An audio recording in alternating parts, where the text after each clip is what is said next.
Hello dear student, welcome to second part of class 7 geography our environment। ठीक है, environment का हम second part पढ़ रहे हैं। हमने first part तो पढ़ लिया था, अब second part देखते हैं, second part देखते हैं। ठीक है, second part में आता है आपका नेचुरल environment। क्या है आपका नेचुरल environment? मतलब क्या है? प्राकृतिक पर्यावरण। मतलब हम प्राकृतिक पर्यावरण से क्या समझते हैं? ठीक है, अब वो हम पढ़ते हैं आगे। देखिएगा आप, land, water, air, plant and animals comprise the natural environment. देखिए, जमीन, पानी और हवा और पेड़ पौधे और जानवर को मिलाकर क्या बनता है? हमारा एक प्राकृतिक पर्यावरण बनता है ना। Environment. You are familiar with the meaning of lithosphere, hydrosphere, atmosphere and biosphere from the previous class. हम पहले से जानते हैं कि लिथोस्फीयर मतलब क्या होता है, हाइड्रोस्फीयर मतलब क्या होता है, एटमॉस्फेयर मतलब क्या होता है और बायोस्फीयर मतलब क्या होता है ना। हमने प्रीवियस क्लास इस क्लास में इसके बाद थोड़ा बहुत पढ़ा था, लेकिन हम इसके बारे में और पढ़ेंगे। ठीक है, सम मोर इफेक्ट्स अबाउट द डोमेन्स, मतलब इनके भी क्या प्रभाव पड़ते हैं ना। अब देखिए, lithosphere is the solid crust और the hard top layer of the earth. ठीक है, मतलब जो लिथोस्फीयर मतलब है आपका स्थल मंडल। ठीक है, स्थल मंडल क्या है? ठोस है। और ये क्या है? एक हार्ड, मतलब एक कठिन परत है जो अर्थ की है, उसे हम क्या बोलते हैं? लिथोस्फीयर। जहां पर हम रहते हैं ना जमीन पर, उस लेयर को हम क्या बोलते हैं? लिथोस्फीयर। ठीक है, जहां पर it is a made of rocks and animals. ये है क्या है? चट्टान और मिनरल्स, मतलब खनिज से बनी हुई है ना। ठीक है, and covered by thin layer of soil. It is irregular surface with the various land from such as mountains, plateau, plains. ठीक है, इसके बाद ये एक मिट्टी की परत से ये घिरी हुई है। इट इज इरेगुलर, इरेगुलर मतलब शेप, मतलब इसके शेप एक जैसे नहीं है। कभी हो सकता है कुछ लिथोस्फीयर का शेप थोड़ा ऊंचा हो या नीचा हो, ढलान टाइप का हो, अलग टाइप का हो। जैसे वेरियस लैंडफॉर्म होते हैं, स्थल आकृतियां होती हैं। जैसे माउंटेन्स मतलब पर्वत हो गए, प्लेटनू मतलब हो गए मैदान हो गए, पठार, प्लेन्स मतलब मैदान हो गए। ठीक है, वैली मतलब घाटी है ना, वैली मतलब होता है घाटी। ठीक है, ईटीसी। और भी हो सकते हैं। Lands forms are found over the continents and also on the ocean floor. ठीक है, जो स्थल आकृतियां हैं उनमें क्या क्या पाया जाता है? आपका महाद्वीप। ठीक है, मतलब कॉन्टिनेंट्स मतलब हो गया आपका महाद्वीप। And also on the ocean floors, मतलब जहाँ जो समुद्र है, जो जल है, वो एक न एक परत पर टेका हुआ है। वो भी क्या है? एक लैंड फॉर्म का एक पार्ट है। ठीक है, लैंड फॉर्म में भी पाया जाता है। ठीक है, जैसे हमें गिलास में पानी भरते हैं ना, जो गिलास की परत क्या है? एक लैंड फॉर्म है ना। ठीक है, lithosphere is a domain fact that provide us forest. ठीक है, forest, grassland, grazing land and agriculture, human settlement. It also source of minerals wealth. ठीक है, जो लिथोस्फीयर है आपका एक बहुत बड़ा, इसमें जंगल प्रोवाइड करता है आपको। ग्रासलैंड मतलब घास के मैदान, ग्रेजिंग मतलब चरने के लिए, जानवरों के लिए चरने के लिए भी क्या है आपका? लिथोस्फीयर ही पाया जाता है। लिथोस्फीयर मतलब हो गया आपका स्थल मंडल ही है। ठीक है, स्थल मंडल है। लैंड फॉर एग्रीकल्चर मतलब खेती बाड़ी के लिए भी जमीन है। और ह्यूमन सेटलमेंट, जहां पर बस्तियां बनी हैं, वो सब किसके अंदर आता है? आपका लिथोस्फीयर के अंदर आता है। ठीक है, it is also source of wealth, मतलब यहाँ पर भी खनिज भी मतलब भरपूर मात्रा में पाए जाते हैं, जिससे हम आर्थिक स्थिति का लाभ लेते हैं। ठीक है, अब देखिए हम डायग्राम में देखते हैं। एटमॉस्फेयर मतलब आपको हो गया वायुमंडल, जहां पर हमारे एरोप्लेन, नाइट्रोजन, ऑक्सीजन जैसी गैसें पाई जाती है। ठीक है, बायोस्फीयर का मतलब है आपका जीवमंडल, जहां जीवन होता है। हाइड्रोस्फीयर का मतलब है आपका जलमंडल, जहां पर पानी होता है। और लिथोस्फीयर मतलब हो गई आपकी जमीन। ठीक है, उसके बाद देखेंगे, हम आगे बढ़ते हैं।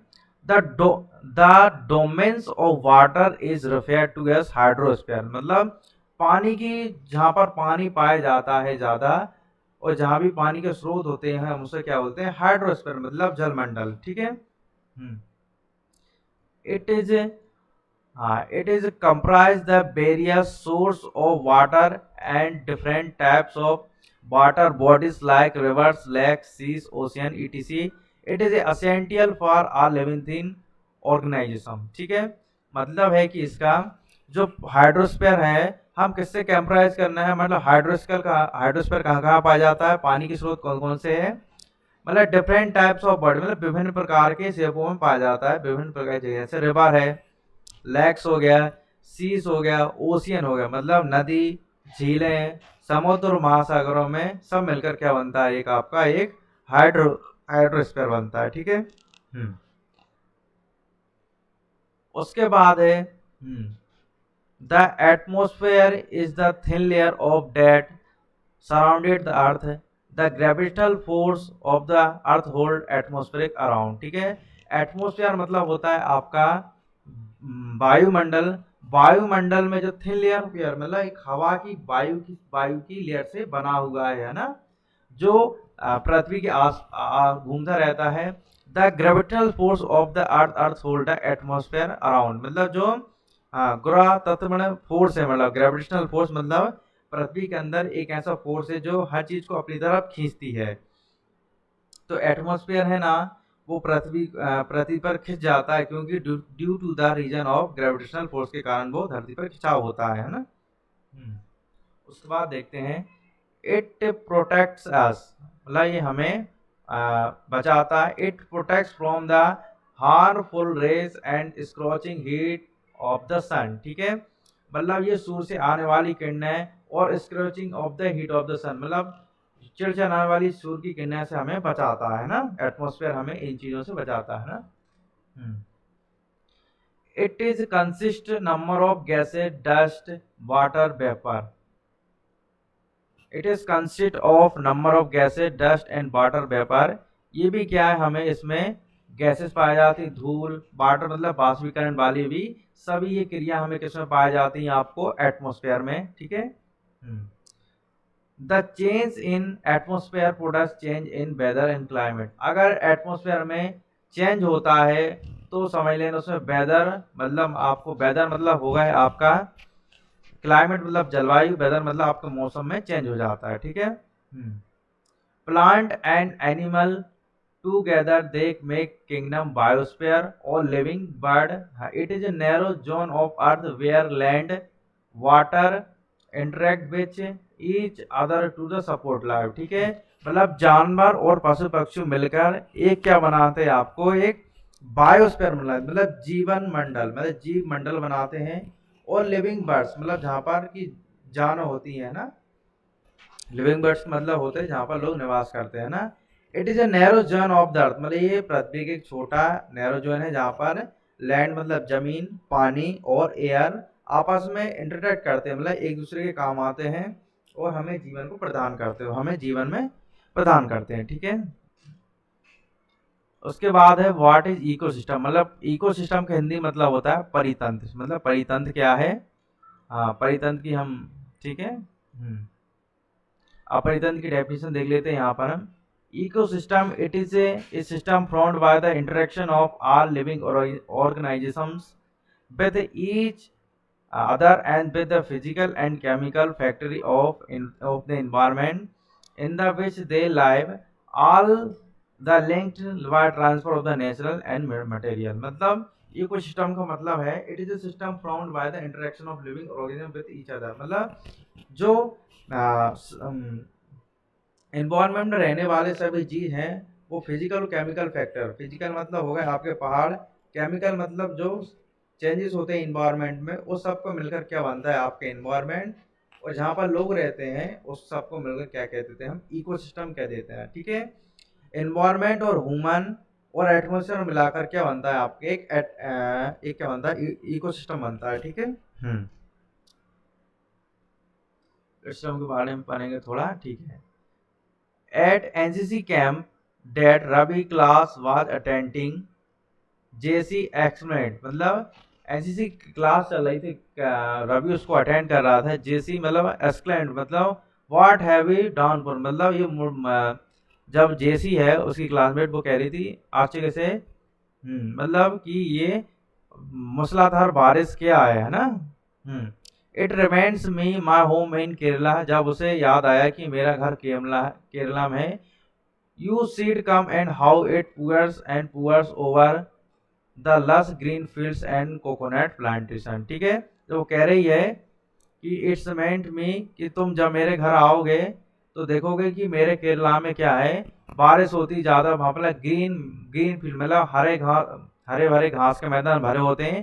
कोकोनट प्लांटेशन वो भी क्या है, डूब जाते हैं, बट डूब जाते हैं मतलब वहाँ पर मतलब उनके स्तर पर चला जाता है। ठीक है, अब हीरा कहता है, हीरा फ्रॉम जैसलमेर एक्सप्लेंट, मतलब हीरा है वो कहाँ से, राजस्थान के जैसलमेर से है। बी गेट नो रेंस, मतलब वहाँ पर तो बारिश नहीं होती है। Be see only kicker and sand, हमें मतलब वहाँ पर छोटे पत्थर और रेती रेत दूर तक हमें दिखती है वहाँ पर जैसलमेर में। As the eyes can see but also you find camel settle, तुम रवि कहता है कि तुम वहाँ पर हाथी जरूर देख सकते हो वहाँ पर, है ना। हम्म,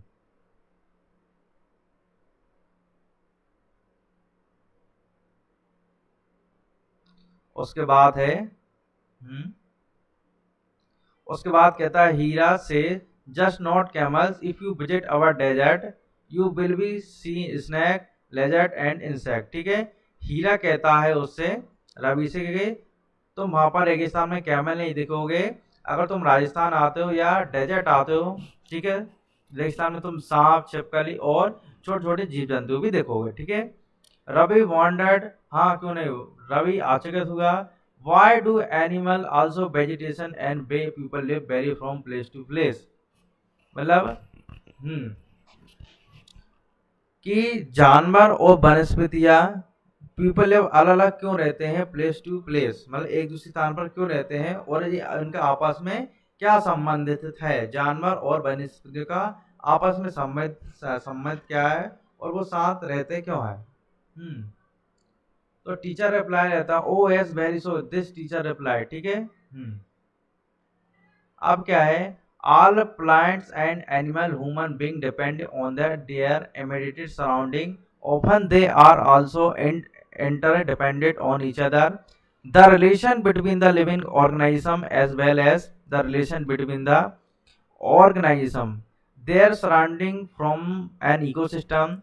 There could be an ecosystem of large rainforest, grassland, desert, mountains, lake, rivers, ocean, and even a small pond. ठीक है, do you think the park in which Ravi his friend played from this ecosystem? ठीक है, देखिए कि plant और जो जानवर है मतलब पशु पौधे पेड़ पक्षी इंसान क्या है कि आपस में डिपेंडेंट है, मतलब जो आसपास के वातावरण पर डिपेंड है। ठीक है, पेड़ पौधों के लिए भी क्या चाहिए, फोटोसिंथेसिस प्रोसेस चाहिए, उन्हें भी पानी चाहिए, कार्बोहाइड्रेट चाहिए, मतलब कार्बन डाइऑक्साइड जिससे क्या बनता है, उनका एक कार्बोहाइड्रेट बनता है। ठीक है, और एनिमल को भी, एनिमल किस पे डिपेंड है, या तो दूसरे जानवर पर डिपेंड है या तो फिर वो छोटे मोटे पेड़ पौधे पर डिपेंड है। ह्यूमन ह्यूमन क्या है, प्लांट पे डिपेंड है और एनिमल पे डिपेंड है, सराउंडिंग, मतलब एक दूसरे की जरूरत पड़ती है। ठीक है, ये सब मिलाकर क्या बनते हैं, एक इकोसिस्टम बनते हैं ना। एक बड़े से जंगल में ग्रास लैंड मतलब मैदान हो सकता है, डेजर्ट भी हो सकता है, माउंटेन्स भी होता है, पर्वत भी हो सकते हैं, लेक हो सकती है, ओशियन हो सकती है, इवन है स्मॉल छोटे छोटे पॉन्ड हो सकते हैं। पॉन्ड मतलब तालाब होते हैं आपके, है ना। अब ह्यूमन एनवायरनमेंट क्या है हम पढ़ेंगे अब थोड़ा। ठीक है, हाँ ह्यूमन एनवायरनमेंट के बारे में क्या है, human being interact with environment and modified according their need, early humans adapt themselves to the natural surrounding, मतलब जो मनुष्य का जो वातावरण है वो इन्वायरमेंट के पे डिपेंड करता है और लगातार पर्यावरण में चेंजेस करता जा रहा है। ठीक है, पेड़ पौधे काट कर बड़ी बड़ी बिल्डिंग बना रहा है, ठीक है, और पॉल्यूशन भी कर रहा है। ये सब क्या है, ह्यूमन अपनी ज़रूरत के कारण नेचर पर ज़्यादा ध्यान नहीं देता, सिर्फ अपने लाभ के कारण ही ऐसा करता है ना। अब they led to the simple life and fulfilled their requirements from nature around them. With the times needs grew and become more varied. Humans learn ways to use and changes environment. They learn to grow crops, domestic animals, and later to settle life. They they wheel was invented. Surplus food was production, water system, emergent trade, start and commerce development, industry regulation, enabling large scale production. uh, Transportation become faster, information revolution made communication easier, speedy across the world. ठीक है, जैसे ही मनुष्य ने अपनी जरूरत के हिसाब से मतलब इन्वायरमेंट में छेड़छाड़ी करता गया, जैसे उन्हें सड़क बनानी होगी, कुछ बिल्डिंग बनानी होगी, या कुछ उसे फूड की खेतीबाड़ी करनी होगी, तो क्या कर रहे हैं, अपना बिजनेस बढ़ाना होगा या इंडस्ट्रियल वाली चीज़ें करनी होगी, तो क्या करते हैं, लगातार पर्यावरण में हस्तक्षेप करते हैं, जैसे जंगल को साफ कर दिया, जो उपजाऊ जमीन है उस पर फैक्ट्री खोल दी या बिल्डिंग बना दी, और जो फैक्ट्री का पानी उसमें रिवर में छोड़ देते हैं, जिससे क्या होता है, वो रिवर खराब हो जाती है ना, गंदी हो जाती है, उसमें भी पॉल्यूटेड हो जाती है। ठीक है, उसके बाद है, have you ever thought why we loving it juicy watermelon. अगर आपको याद होगा कि गर्मियों के दिन में हम तरबूज खाना क्यों पसंद करते हैं। ठीक है, and hot roasted peanuts in winter. आपको याद होगा कि सर्दियों के दिनों में हम मूंगफली क्यों पसंद करते हैं खाना।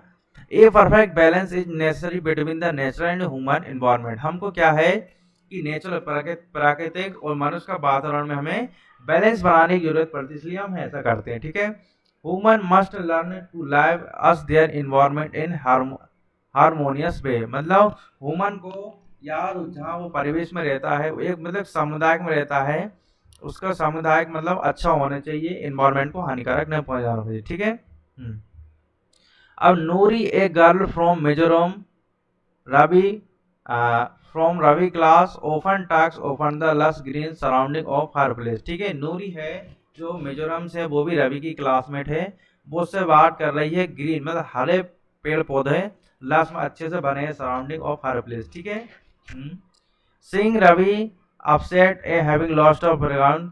रवि अपसेट था, दुखी था, क्योंकि उसका खेलने का एक बड़ा सा मैदान चला गया था। ठीक है, जैसे ही नूरी ने देखा कि रवि उदास है, तो नूरी ने कहा, Noori invited him to visit her home state during the coming vacation. तो नूरी ने उसे निमंत्रण दिया, न्योता दिया कि तुम गर्मियों की छुट्टी में मेरे यहाँ आ सकते हो, वेकेशन मतलब छुट्टियां बिताने के लिए। ठीक है, उसके बाद Ravi teacher asked the student draw the landscape houses activities people and place they visit during the holidays. आपको क्या करना है, विभिन्न जगह जगह घूमने जाना है, वहाँ की हाउसेज बनाना है, घर, उनकी एक्टिविटी करना है, फिर क्लास में बताना है ड्यूरिंग डे, आपकी हॉलीडे होंगी। ठीक है, आपका ये चैप्टर समाप्त हो गया है। वीडियो अच्छी लगी तो प्लीज़ लाइक और सब्सक्राइब जरूर करें, और कमेंट में ज़रूर बताएं। ठीक है, जो भी कुछ कमेंट जरूर करें वीडियो को दोबारा।